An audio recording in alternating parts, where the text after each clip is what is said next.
Во ова издание Хаг пресуди во случајот Ел Масри. Македонија и соседите да продолжат да бараат решение за споровите, порачува Стейт Департментот.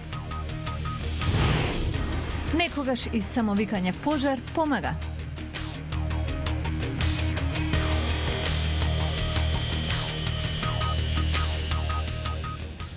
Добро вечер. Ова е ТВ журналот News Flash на гласот на Америка на македонски јазик, а со вас во наредните 10 минути ќе биде Лилица Китановска.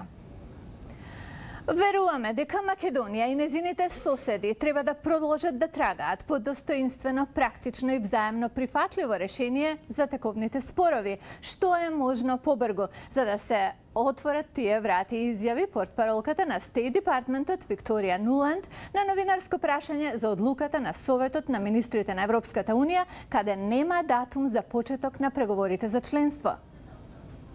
Европскиот суд за човекови права реши дека Македонија треба да плати 60.000 евра одштета за Калед Ел Масри, германскиот граѓанин од либанско потекло кој се жалеше дека во 2003-та бил уапсен и измачуван во Скопје под сомнение дека припаѓал на терористичка организација, а потоа бил предаден на ЦИА која според него го држела во таен притворен центар во Авганистан. Судот одлучи дека Македонија е одговорна за неговата тортура и несоодветен третман и во земјата и по префрлањето во надлежност на американските власти. Американската централна банка вели дека ќе ги остави каматните стапки речиси на нула за да ја помогне бавно растечката американска економија, се додека невработеноста е над 6,5%. Во ноември беше 7,7%. До 2043-та белите луѓе во САД ќе го загубат мнозинството, вели американската влада, повикувајќи се на податоци од Бирото за попис. Вчера објавените податоци покажуваат дека населението во Америка до 2060-та ќе биде значително постаро и етнички поразнолико. Многу од најголемите светски музички звезди синоќа зедоа учество во концерт за помош на жртвите на супер невремето Сенди, што го погоди регионот на Њујорк и Њу Џерси. Брус Спрингстин, роден во Њу Џерси, го отвори концертот насловен 12-12-12 во Медисон Сквер Гарден. На него му се приклучија исто така од Њу Џерси Џон Бон Џови со преработка на класиката на Спрингстин Born to Run. Ролинг Стоунс и Алиша Кис, родена во Њујорк, исто така беа меѓу изведувачите. Над 2 милиарди луѓе го следеле преносот на концертот, а собрани се десетици милиони долари. Ракот се одразува не само на телото, туку и на психата. Во следниот прилог на Джун Со ќе зборуваме за третман на пациентите, но не со лекови. Soft and powdery, it makes it look more natural. Козметичарката Мериан Кели дава услуги на пациентка од рак Гейл Лейфилд која загубила косата од хемотерапија. When you look at yourself, Кога ќе се видите на огледало и гледате лице што е болно, вие постојано играте улогата на болен. Ако се погледнете и изгледате нормално, вие едноставно се борите со сериозна болест. Тоа многу го менува имиџот за вас самите. Кели тоа го сватила од лично искуство. Сестра и починала од леукемија. Ќерка и била диагностицирана од истата болест на 4 годишна возраст, а кусо време потоа самата Кели била диагностицирана со мозочен тумор. Таа минала низ 15 часа на операција на мозокот. Сватив дека има многу повеќе во лекувањето од медицината. Бев многу ранлива со очигледните промени на мене, а немав ресурси. Така, Кели замислила програма што на пациентите ќе им помогне да се справат со медицински третман, што го менува изгледот на пациентот. Започнала како волонтер давајќи бесплатни услуги на разубавување во локалната болница, а потоа пред околу 10 години го отворила и центарот во болницата Џонс Хопкинс. Од тогаш таа отворила уште 17 други центри низ државата. Ова прави огромна разлика. Вака изгледам многу подобро. Се чувствувам поздраво, посрекна сум. Ова ми го крева духот. Ваквите реакции од пациентите и незините клиенти прави Мериан Кели да работи со уште поголем ентузијазам. Возила без возач. Нивните експериментални верзии веќе се легални во Флорида, Невада и Калифорнија. Како што наведува Майк О'Саливан од прилогот од Лос Анџелес, тие се дел од иднината која може би е задаволат. Технолошкиот гигант Google веќе има цела флота на автомобили што самите возат. Заклучно со август минале 480.000 километри. И големите автопроизводители во САД и Европа работат на истата технологија. Volvo врши тестирање и најавува моделот да излезе на пазар до 2020. Во септември, гувернерот на Калифорнија, Джери Браун, потпиша мерка што даде зелено светло на, како што станаа познати, автономните автомобили. Денес сме сведоци дека научната фантастика може да стане реалност. Технологијата за овие возила вклучува камери, радар и сензори што регистрираат движење. Возилата стануваат се поусавршени благодарение на надпреварите што ги спонзорира владината одбрамбена агенција за напреднати истражувачки проекти DARPA. Посетителите на неодамно одржаното автомобилско шоу во Лос Анџелес добија можност да дзивнат во иднината без оглед што е без возачи. Автомобилите како овој мал Mitsubishi станаа поекономични, а електронските новини пак ги прават моделите на Honda побезбедни, вели Енджи Нучи од Honda Америка. Камерата на страната на совозачот комуницира со екранот за навигација така што можете безбедно да преминете во друга лента.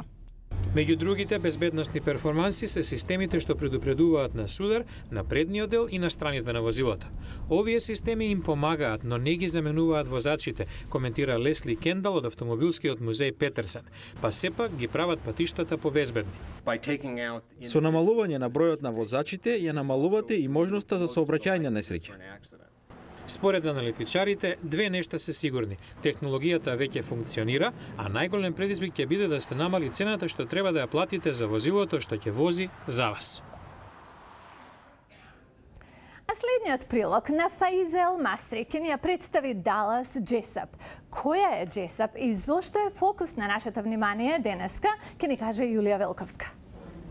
Како 13-годишната Далас Джесап била вознемирена од видео, од камера за наблюдување, кога било киднапирано 11-годишно девојче и сакала нешто да стори за спречување на сексуални напади и насилство против девојчиња. Тогаш направила видео под наслов "Само викни пожар". Денес, 7 години подоцна, таа успешно води непрофитна организација под истото име. Повод е наградата што неодамна ја доби, но каузата на која се посветила и без тоа заслужува внимание. Далас Джесап видеото го направила во 2006-та со цел да ги научи девојчињата како да се бранат ако се нападнати. Минатото лето таа направила уште едно видео, овој пат наменето за девојки на колеџите. Секој девојче ќе може да гледа бесплатно на секаде во светот како да излезе од опасна ситуација. Джесап советува еден од начините да се спаси не е да остане и да се бори, туку да го онеспособи нападачот за неколку секунди што ќе й даде шанса да избега. Гризни го, бркни му во око или само викај пожар, зашто луѓето понекогаш не реагираат на повик за помош или силување. Джесап има црн појас во боречки вештини, но вели дека она што дава вистински резултати е викањето пожар. За да ја прошири пораката, таа започнала програма Тренирање на тренерот. Донесуваме лидери од заедниците и ги обучуваме, така што тие потоа го пренесуваат на девојчињата во нивните заедници. Само викај пожар сега е програма распространета во 65 држави. Зборувала во Конгресот и има признанија од многу организации. Најновото е награда за деца на светот што се дава на оние кои прават социјални промени и спасуваат детски животи.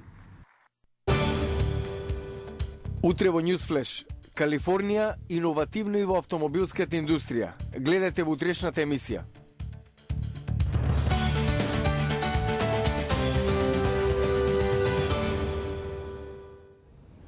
Ко гледавте Newsflash на Гласот на Америка на македонски јазик, јас сум Лилица Китановска од студиото во Вашингтон.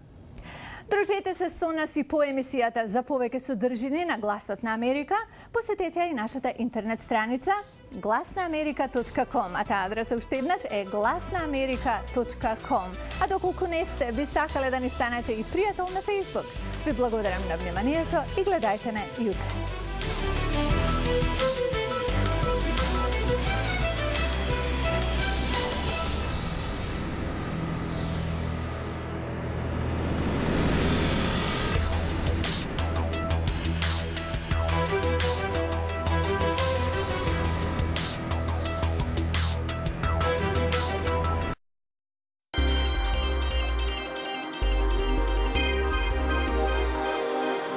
During the period I was director in 1991-1992, right after the fall of the Berlin Wall and during the dissolution of the Soviet Union, there was added interest in not just what Voice of America was traditionally doing, namely radio broadcasting, but a new interest in television. During the final week of my tenure, the Ukrainian service began broadcasting on television. Добрий вечір. Вітається з вами Петро Фединський. There were many voices raised against The Voice as of the time when the Soviet Union went out of business. VOA was never a Cold War instrument all by itself, that its purpose was news and information in many dozen languages globally. Also, of course, there